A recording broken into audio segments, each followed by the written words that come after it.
da TV Araxá Educa. Sejam muito bem-vindos a mais uma aula de língua portuguesa comigo, professora Dayana. Nesse momento falarei com a turma do nível 1 da EJA, a Educação para Jovens e Adultos. E na aula de hoje falaremos das narrativas.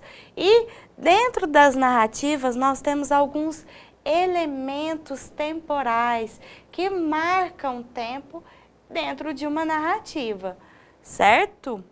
Mas antes vamos retomar o que foi visto em outras aulas. Nós falamos aí nas aulas anteriores sobre biografia e falamos também sobre autobiografia, não foi mesmo? Vimos que na biografia, que é predominantemente escrito em terceira pessoa.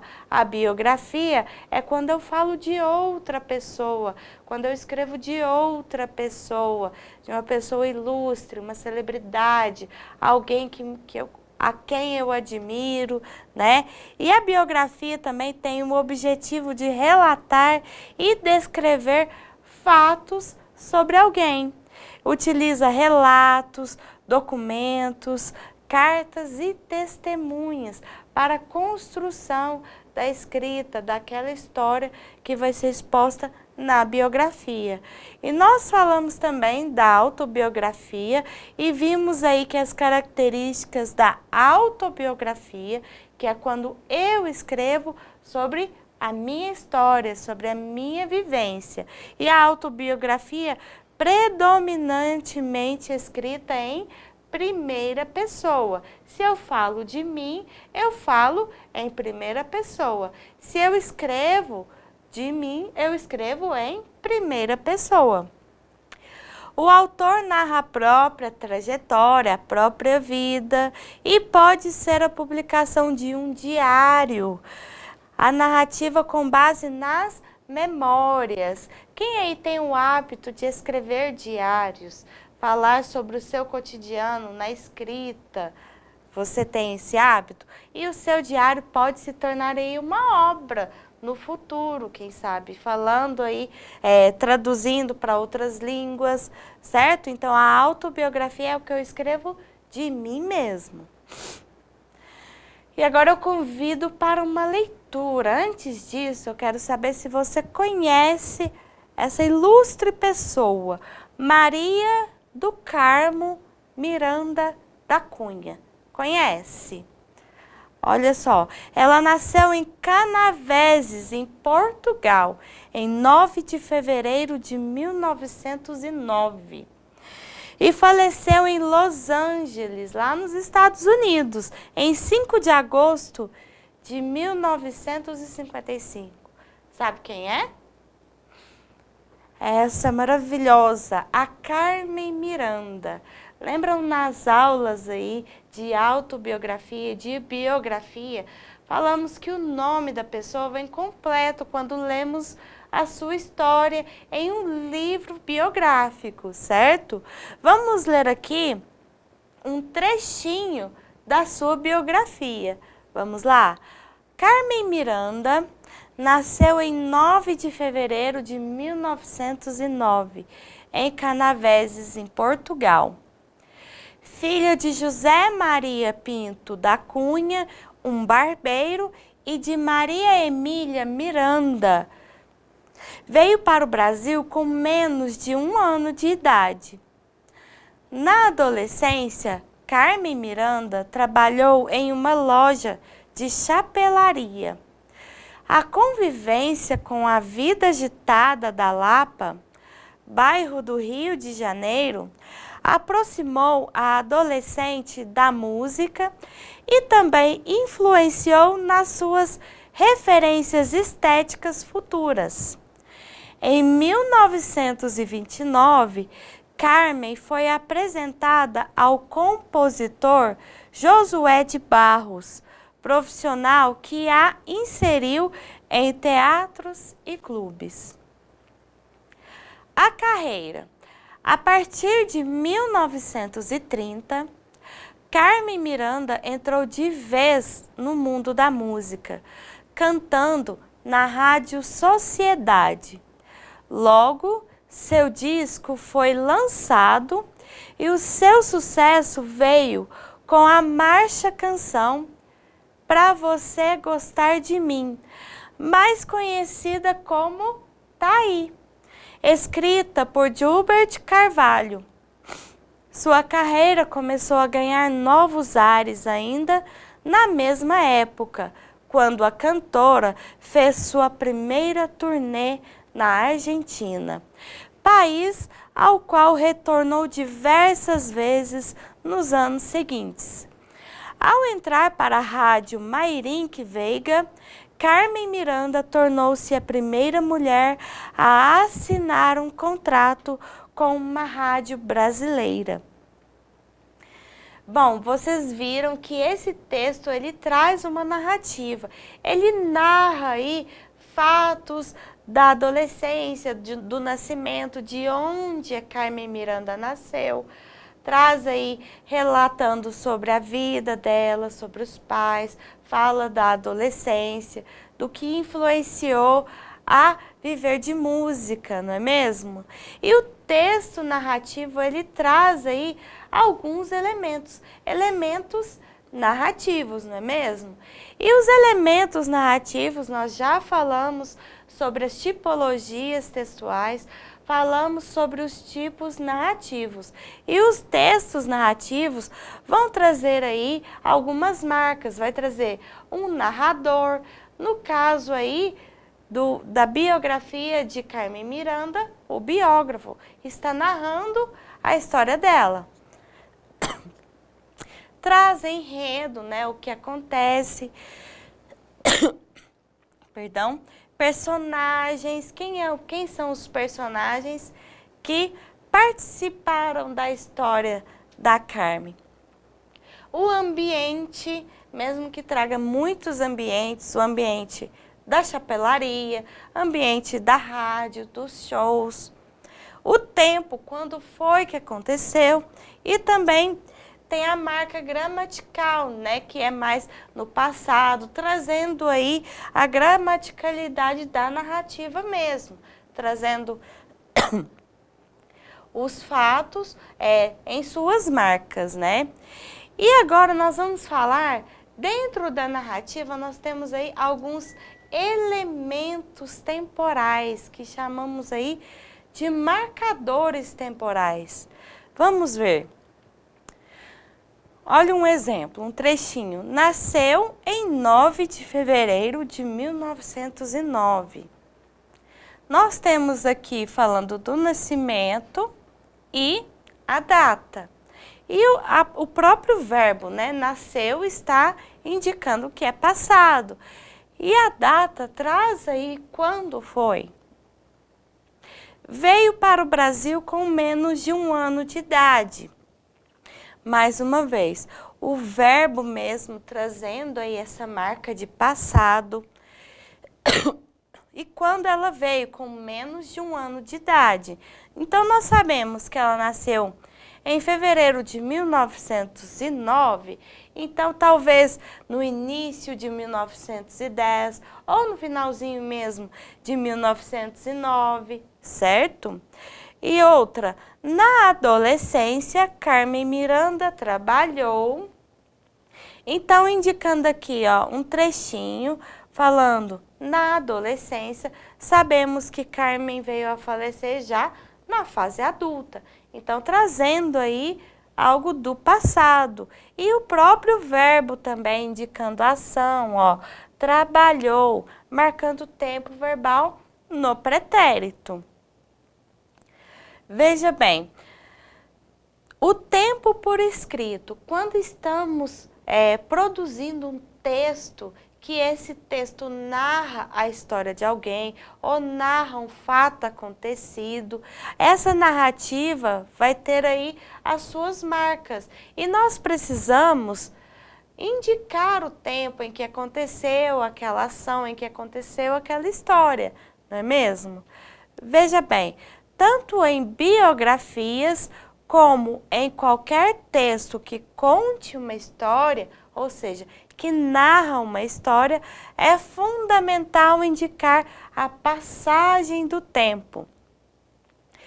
Estabelecer a relação temporal entre os fatos contados para que o leitor acompanhe a sequência e compreenda o que ocorreu antes e depois. Como eu mostrei para vocês, nasceu em tal ano, mudou-se para o Brasil com tanto tempo. Na adolescência, então esses marcadores, esses elementos nos ajudam a marcar o tempo em uma narrativa. E nós chamamos mesmo de marcadores de tempo ou elementos de tempo.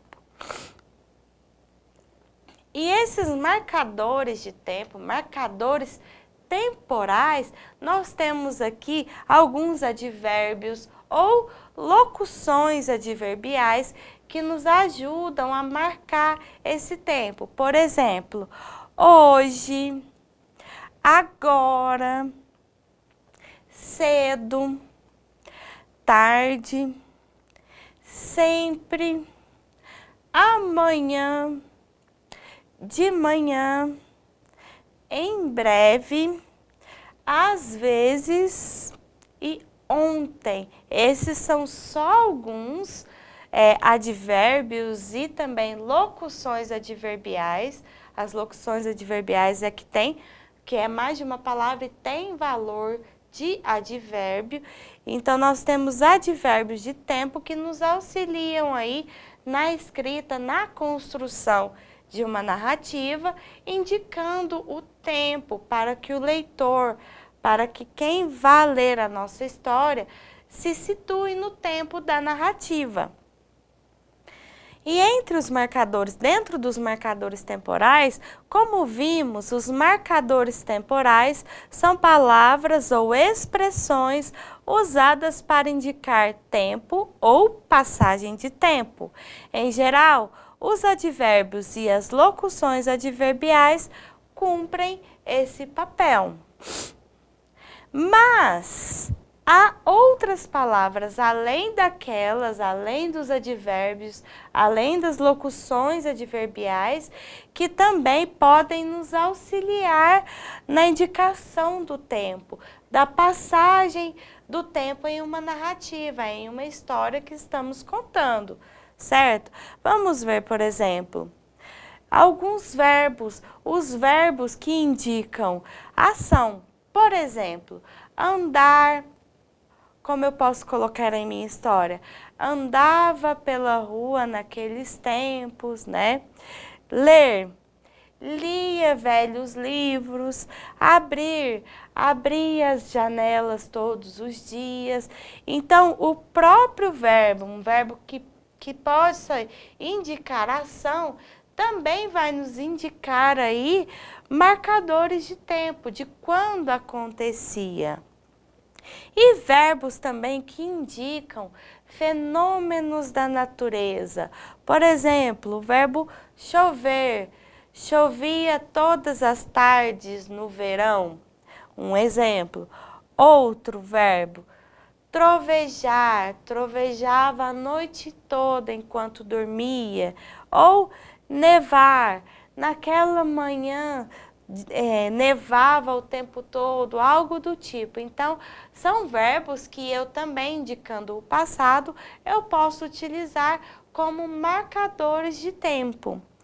E verbos também que indicam um estado. Por exemplo, ser, estar, ficar. Por exemplo, eu era, eu fui, eu estava, eu ficava, eles ficavam.